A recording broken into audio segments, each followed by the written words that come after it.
We're going to have a clip now of a lecture I gave about 15, 16 years ago. That the last day would not come until the Hajj has been abandoned. But the last day would not come until the Hajj has been abandoned. When do you presume that the Hajj will be abandoned? Let me see if any of the sisters have an answer. When Dajjal prohibited from going, yes. What event is likely to take place which will cause the abandonment of the Hajj? The big war, correct. And so they might use some cock and bull story about some virus which is a great danger to health, and get World Health Organization to issue an advisory, and then they suspend the Hajj. Attack on the US dollar, and it collapses, and all the paper money in the world collapse, and the US economy collapses, and then Israel replaces the United States as the ruling state in the world. لَتُحَجَّنَّ الْبَيْتِ لَيُحَجَّنَّ الْبَيْتِ وَلَيُؤْتَمَرَنَّ. The people will continue to make the Hajj to the house of Allah, and people will continue to perform the Umrah to the house of Allah, the Kaaba. بَعْدَ خُرُوجِ يَأْجُوجَ وَمَأْجُوجَ. Even after Gog and Magog have been released. And then the hadith goes on to say, لَا تَقُومُ السَّاعَةُ حَتَّى لَا يُحَجَّ. That the last day would not come until the Hajj has been abandoned.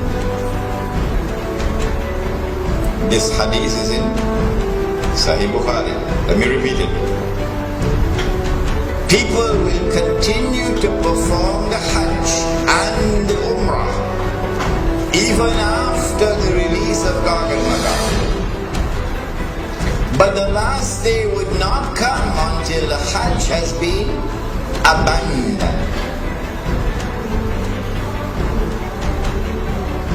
And so when that day comes that the Hajj is abandoned,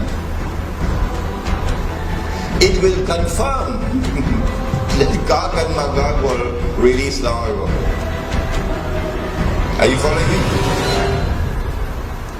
Well, I am anticipating that the abandonment of the Hajj will take place. Alright, let me ask you, when? When do you presume that the Hajj will be abandoned? Let me see if any of the sisters have an answer. Good to hear you now.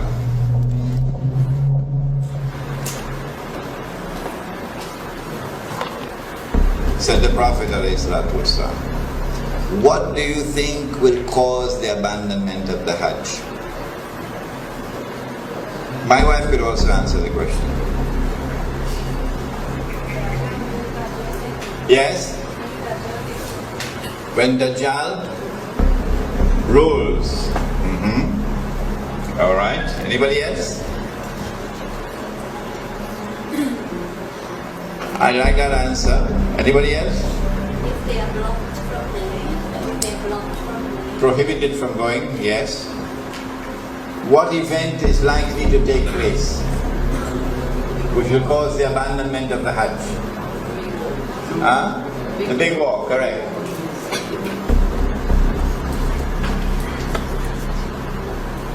When Israel wages her big war, which will witness the dramatic territorial expansion of the state, and then a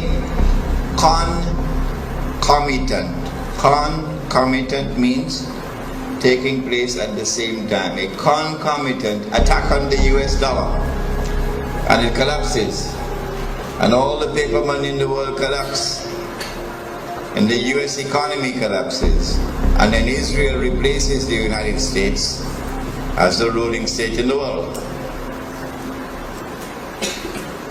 That big war is likely to inflame the passions of the Muslims around the world to such a fever pitch that the Saudi government cannot allow the Hajj to take place, because such a Hajj would likely threaten the foundations of the Saudi state.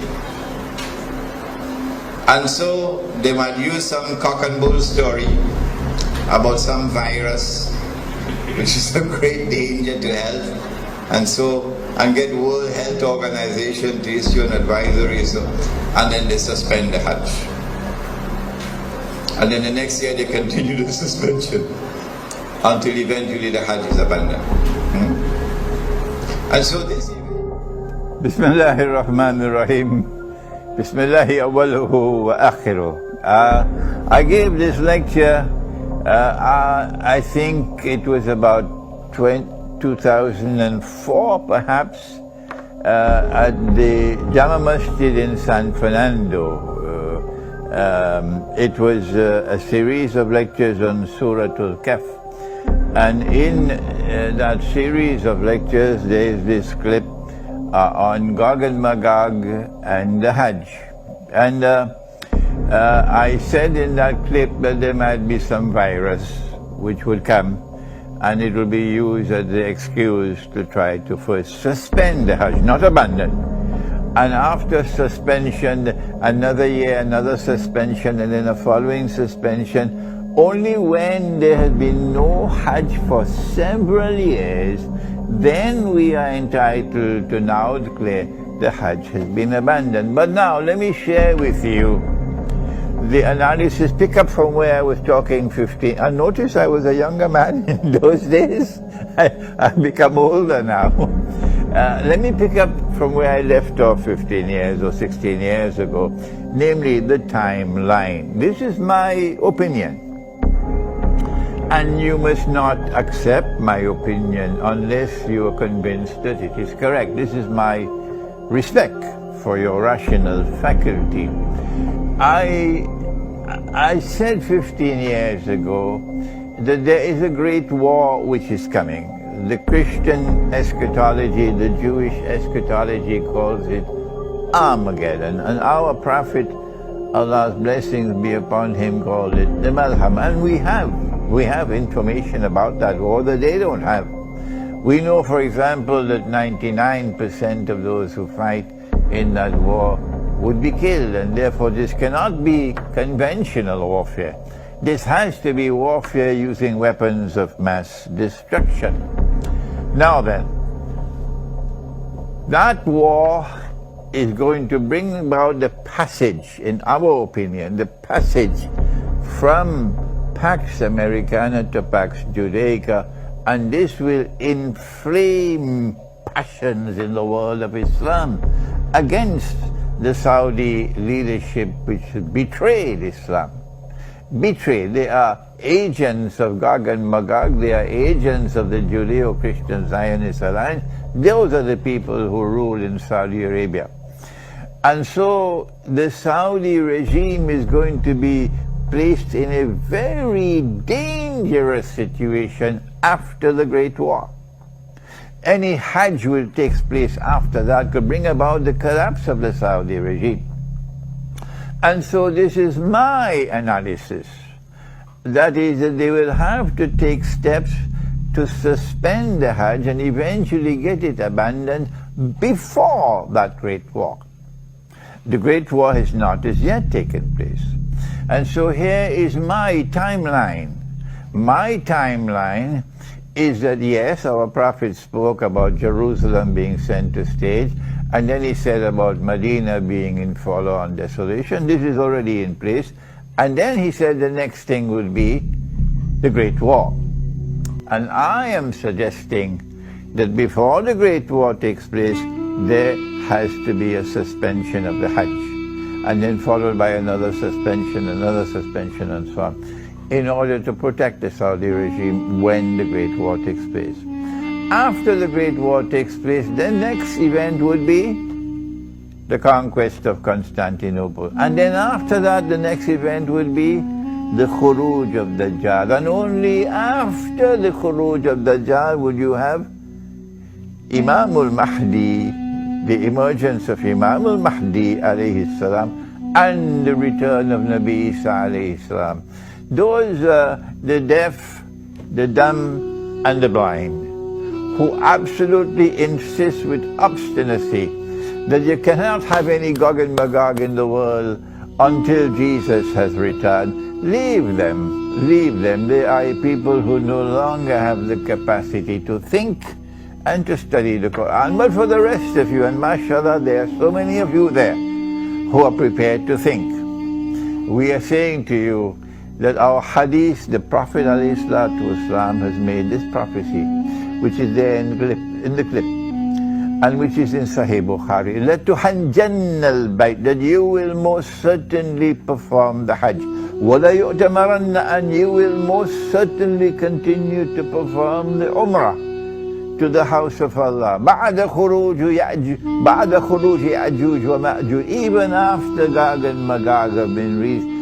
Did you hear that? Even after Gog and Magog have been released, the Hajj will still continue. The Umrah will still continue even after Gog and Magog have been released. لا تقوم الساعة حتى لا يحج. Then the hadith continues to say that the last hour will not come until the Hajj no longer takes place. The Hajj no longer takes place. A suspension of the Hajj for 1 year does not qualify as fulfillment of this hadith. So yes, there may have been suspensions of the Hajj in the past. Why waste our time with that? We're not concerned with that. He said, لا تقوم الساعة حتى لا يحج. He's talking about when the Hajj no longer takes place. Let us ask the schoolboys, give us a break. We are people who think. They cannot think. They've lost the capacity for thinking. So when the Hajj no longer takes place, no more Hajj, then you can no longer say that Gog and Magog have not as yet been released. No, you'll be very wrong. It will not be possible for you to say, no, Hajj, Gog and Magog can only come after Nabi Isa alayhi salam returns. You have betrayed the Quran. You have refused to study the Quran, and now you pay the price for that betrayal. This is the importance of that clip of 15 or 16 years ago. Now then we turn to another subject, and give me a little chance.